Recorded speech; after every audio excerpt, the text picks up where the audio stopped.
How to use leverage feature on forex.com safely. I'm going to guide you through the process on how to do it. Let's get started. First of all, on your phone, head over to the forex.com app. After you're in the app, make sure to log into your account first. Once you are logged in, you'll see this kind of app interface. Now, first of all, you need to know what leverage is. So in simple terms, leverage lets you control a larger position in the market with a smaller amount of money. So on forex.com, you can access leverage ratios like 50:1 or even 200:1, depending on your account type and reason. Leverage magnifies both your profits and your losses, so using it safely is the key. You can head over to the any stocks. The forex market moves in the tiny increments called pips, so leverage helps you make meaningful profits from the small price changes.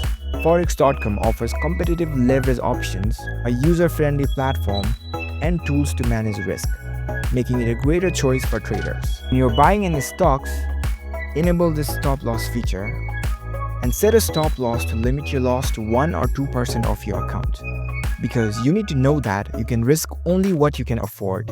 So only risk 1 or 2% of your account per trade. And you can test your leverage strategy on forex.com demo account first. So you can create a demo account for yourself and test your strategy over there, because it's a virtual money and it's completely free. So it lets you experiment with different leverage ratios without risking a real cash. So that's how we can use leverage on forex.com safely. If you found this video helpful, don't forget to give this video a thumbs up and subscribe to our channel for more tech tips. Thank you for watching.